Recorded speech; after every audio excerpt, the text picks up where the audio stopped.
শুধু একজন হজযাত্রীকে বিমানে না তোলার কারণে আল্লাহ অলৌকিকভাবে আকাশ থেকে 2 বার বিমান ফেরত পাঠাইছে। ঘটনাটা মাত্র 2 দিন আগের। আপনারা অনেকেই পত্র পত্রিকায় দেখেছেন, লিবিয়ার একজন মুসলিম যুবক তিনি এই চলতি বছরে হজ করার জন্য সৌদির উদ্দেশ্যে রওনা হয়েছিলেন। উনি যখন ইমিগ্রেশন পাস করে, বোর্ডিং পাস করে যখন তিনি চলে আসছেন বিমানে উঠবেন, সর্বশেষ যাত্রী তিনি বিমানে ওঠার জন্য, উনি যখন উঠবেন তখন সিকিউরিটি গার্ড তাকে বলছেন যে আপনার পাসপোর্ট জনিত সিকিউরিটি ইস্যু রয়েছে, এর কারণে আপনি বিমানে উঠতে পারবেন না, আপনার হজে যাওয়া হবে না। উনি বলছেন যে আমাকে যখন বাধা দিল আমার মধ্যে কোনো হতাশা কাজ করতেছিল না, কারণ আমার মধ্যে প্রবল ইচ্ছা আর আগ্রহ ছিল যে আল্লাহ অবশ্যই আমাকে মক্কায় নিয়ে যাবে, আমাকে হজ করার জন্য নিয়ে যাবে। সিকিউরিটি গার্ডের আমাকে সান্ত্বনা দিতে লাগলেন, দেখেন যে আপনার সমস্যার কারণে আপনি যেতে পারবেন না, আল্লাহ বাঁচায় রাখলে আপনি আপনার সামনের বার যাবেন। তো উনি বলছেন দেখেন আমি হজ করার জন্য নিয়ত করেছি এবং বাসা থেকে বের হয়ে আসছি, নিয়ত করার দায়িত্ব আমার আর নিয়ে যাওয়ার দায়িত্ব আল্লাহ পাকের, অতএব আমি যেহেতু এখান পর্যন্ত চলে আসছি, আপনারা বিশ্বাস করেন এই বিমান যাবে না, আমাকে না নিয়ে এই বিমান যাবে না। উনি কথাটা বলতে বলতে বিমান স্টার্ট হয়ে গেছে, দরজা বন্ধ করে দিয়ে চলে গেছে। আকাশে যখন উড়ে চলে গেছে হঠাৎ বিমানের মধ্যে সমস্যা, যান্ত্রিক ত্রুটি, তখন বিমান আবার ব্যাক করছে।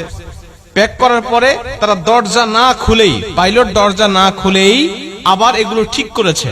ঠিক করার পরে আবার বিমান উড়ে চলে গেছে। আবার যখন উড়ে চলে গেছে একই সমস্যা, বিমান তো অবাক, আমরা ঠিক করলাম, ভালো বিমান নিয়ে আকাশে উড়লাম, আবার ত্রুটি দেখা দিল, আবার গিয়ে ঠিক করলাম, আবার চলে আসলাম, আবার একই সমস্যা দেখা দিল। উনি বলছেন আমি দ্বিতীয়বার আল্লাহর কসম করে বলছি যে আল্লাহর কসম, ওই আমের আল মাহদি যতক্ষণ পর্যন্ত আমার বিমানে না উঠবে ততক্ষণ পর্যন্ত আমি বিমান আকাশে উড়াবো না। উনি কসম করে এখানে নিয়ে আসছেন, নিয়ে এসে বলছেন যে আপনি বিমানে ওঠেন, এবং আপনাকে না নিয়ে যাওয়ার কারণে আল্লাহ অলৌকিক ভাবে আমার বিমানের মধ্যে 2 বার একই সমস্যা দিয়েছে, যে সমস্যার সমাধান আমরা করেছি, কিন্তু আপনাকে না নিয়ে গেলেই সমস্যা আবার নতুন করে সৃষ্টি হচ্ছে। আমের আল মাহদি বলছে দেখেন আল্লাহ পাকের কাছে আমি নিয়ত করেছি, আমি হালাল টাকা দিয়ে আমি হজ করার জন্য নিয়ত করেছি, আমার পাসপোর্ট জনিত ইস্যু যেটা আপনার সমস্যার কথা বলছেন এটা আসলে সমস্যা নয়, তারপরে যদি আপনার সমস্যা ধরেছেন, আপনারা আমাকে না নিয়ে গেলে বিমান যাবে না, বা আমাকে না নিয়ে আপনারা যাবেন না, এই বিশ্বাস আমার মধ্যে আছে, এজন্য আমি কথাটা বলেছি। সবাই তাকে তো আগ্রহ করে ধরলেন এবং সবাই তাকে বিভিন্নভাবে সংবর্ধনা এবং সম্মানিত করতে লাগলেন।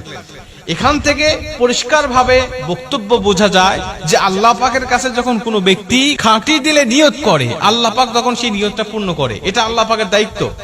বান্দার চেষ্টা যখন শেষ, আল্লাহ পাকের সাহায্য তখন থেকে তার শুরু হয়ে যায়।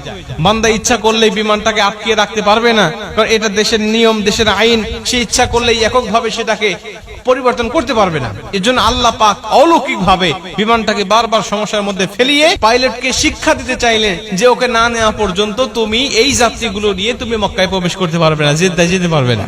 প্রিয় ভাইরা আমার, বান্দার চেষ্টা থাকতে হবে, আগ্রহ থাকতে হবে। আল্লাহ পাক দেখেন বান্দার ভিতর তামান্না নিয়তটা কি আছে, আল্লাহ পাক দেখেছে বান্দা নিয়ত খাঁটি সহি হালাল টাকা দিয়ে সে হজ করতে যাচ্ছে, কেন সে যেতে পারবে না, আমি আল্লাহ তাকে নিয়ে যাব। ইউসুফ আলাইহিস সালামকে যখন ঘরের মধ্যে জুলাইখা বন্দী করে ফেলেছিলেন, ইউসুফ আলাইহিস সালাম দেখলেন আমার শক্তি এখানে আর নাই, আমার শক্তি কতটুকু, ওই দরজা পর্যন্ত আমি যেতে পারবো, দরজা পর্যন্ত আমি হেঁটে হেঁটে যেতে পারবো বা দৌড়ায় যেতে পারবো, কিন্তু দরজা খোলার শক্তি আমার নাই, কারণ চাবি আমার হাতে নাই। আল্লাহর সাহায্য আমার উপরে আসবে তখন, আমার শক্তি আমার চেষ্টা ব্যর্থ হবে যখন, তখন উনি দৌড়ায় চলে গেলেন। আল্লাহ পাক তখন তার দরজাগুলো খুলে দিয়ে তাকে সেখান থেকে মুক্ত করে দিলেন।